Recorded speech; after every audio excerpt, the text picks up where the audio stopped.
Alright, so now I'm going to be working on these valves, the electrical part of it. I have 5 valves for the sprinkler and 3 for the drip.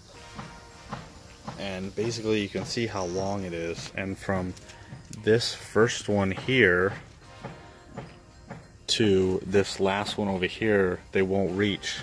And I need at least one of these for each one to go into the white wire. So the white wire is the common. Every one of these valves is going to have a common wire. So I'm going to have to split and splice and add a bunch of wire and stuff like that and change a little bit of this so that they can all fit. So it's going to be a little crazy, but I'm going to try and make it look the best that I can, as if this was my own home. And that's the kind of work that I do, is that, you know, if I want, I make it look the way I want it to look when I'm home. Now, I like to paint all this white so it's all nice and clean. I zip tied the wire in the back so you can barely even see it, so it's not noticeable. And I'm going to be using these small waterproof nuts. These ones, and it has a gel inside, so that's really nice. And basically what you have here is you have the filter. And you can just unscrew these, and it's got a screen inside of it, and then you have the pressure regulator right here. Alright, so right now it's kind of messy. It reminds me kind of like an engine. You know, when I was working on my diesel truck, it's like everything was just all over the place, you know, wires everywhere. It was just crazy, but I'll clean it up later. Right now, so everything's connected. The next thing I want to do is I want to go over and connect the other end of these wires into the transformer,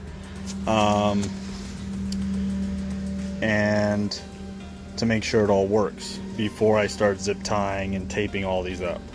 So basically what you can see here is that this is the white wire for these 4.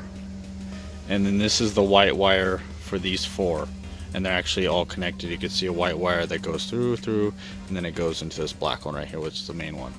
And then the other ones are all colored. So each valve has its own color, and there are 10 different colors in this one, and I'm only using 8. So plus the white one, so there's only one left that I just cut and I left right here inside, which is a gray one I didn't use. But basically I wanted to see how I'm gonna bunch all these together like this with zip ties, bunch it here, so I try to keep it in areas where I can bunch it. You also want to make sure that you leave enough wire so that when you do bunch it, you can still twist these on and off, because these are going to be where you manually turn them on and off. So you want to be able to twist these. Oh, and make sure you number them as you go, because you're going to get really confused. It's good to write them down, just like I did here. You can see there's the drip, 1, 2, 3, and I put them in order from 1, 2, 3. So from left to right, the way you would read it if you're reading a book. Yellow, purple, orange. And then 1, 2, 3, 4, 5 is the sprinkler, and I did not write the last one. So let's see, the last one is going to be blue. So I need to write blue, and it's always good to have this inside of your transformer, inside the garage or wherever you put your box, to have this written down. That way, if you have anything that comes apart, or you have an issue with one of your valves, you can easily know which one it's going to be. It makes it a little easier to also connect to the transformer. So this is the Rainbird controller I'm going to be using. Basically the reason why I picked this is because it's one of the cheapest models to get with the Wi-Fi optional. So the Wi-Fi module comes separate, and you can either use it or not use it, which is great. You can see on the back it will just connect right into the back, and then you can start using it with your phone. So that's what I'm going to be installing. It has, make sure you get the amount of stations you need. Sometimes you want to get a little bit more if maybe in the future you may add more drip systems or sprinklers. So I'm not going to be adding any more, so I just got a full 8 because that's all I need. Alright, so I really like this. It's basically a quick start guide, and I like how it's got Velcro. You know, you're always missing these, or the rain ends up, you know, it just gets dewy inside, so it destroys the paper. Well, this is kind of a harder piece of paper that should last a while, but you can pretty much just write all the information you need on here, what colors each wire is and things like that. So that's pretty cool. And when you do write it, you want to write it kind of small because you're gonna end up changing your watering times throughout the year and stuff like that. I like the quality of this. Is actually very durable and heavy. You can definitely tell it's a good waterproof, and it has a little hole here so you can lock it up if you want to. Very nice. Let's see. Oh, and this opens up one-handed. That's cool. There is your common, the C right there. And here is 1, 2, 3, 4, 5, 6, 7, 8. So you just run the wires through the bottom, match all the colors up with the ones you have out there. This is the accessory.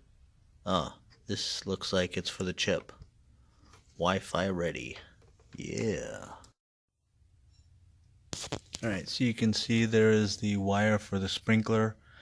I was going up here. I used the clamps. And you want to make sure that you have at least, I usually use about a foot of extra wire. You don't want to cut that too short because you're having to re-splice and it just makes a mess. So, and then what you can do is you can cut this end right here off, this rubber piece, off with a razor blade very carefully without having to cut the rest of these. And then you basically pull this and it will open it up. Just like that. And then you clip off this excess stuff, so that way you can get nice, clean. It's not going to look too messy right here. You can even go shorter if you want now that you know how much room you got, but usually I'll just shove the extra wires in there.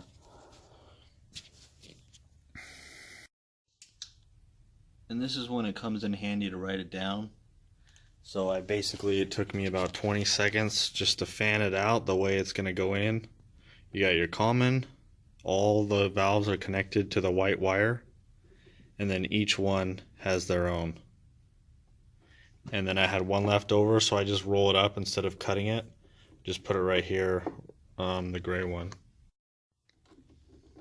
Alright, so what I did here was I just have a little end piece just like this. This is going to be number 2.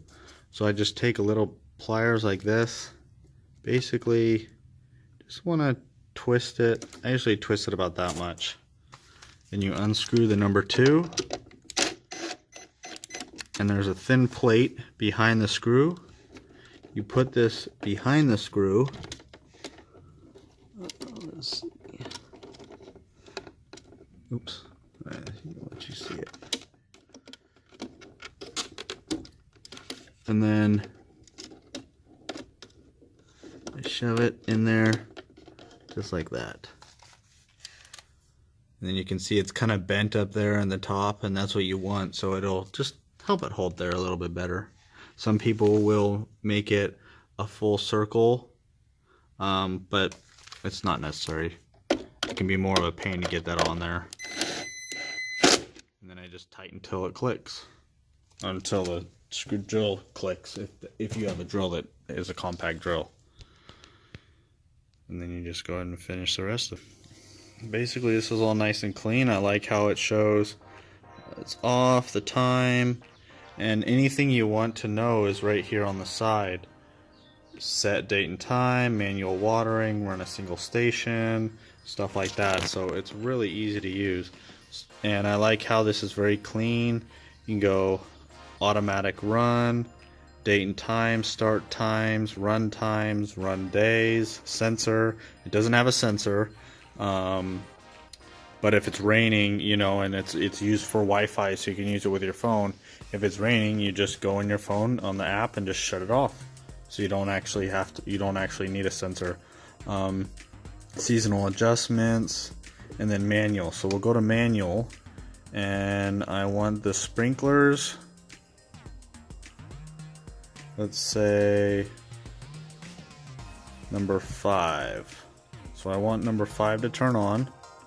So I go to station number 5, and then I go, just do 1 minute, and you should be able to hear it turn on.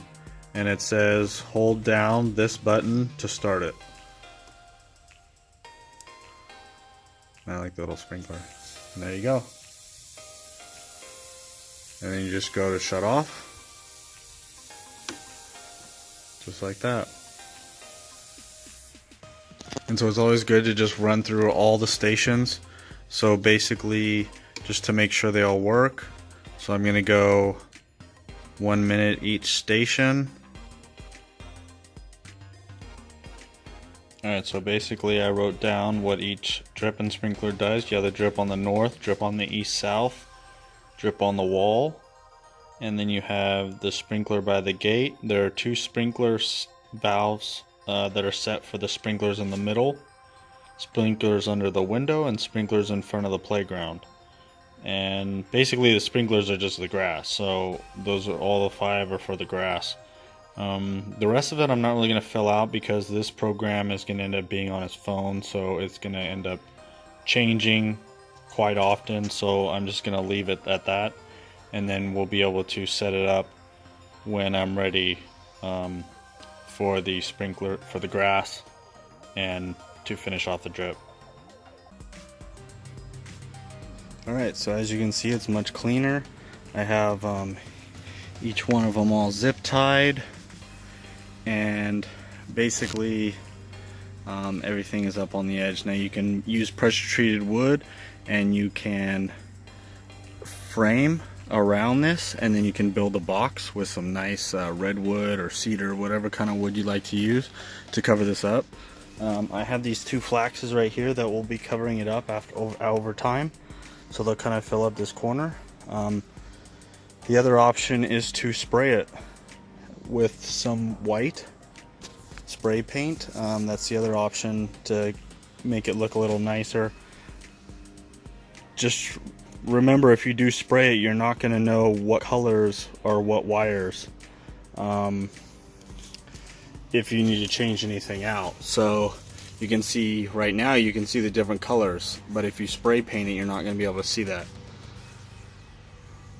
Other than that, you know, it's all set, ready to go. I already tested it all out.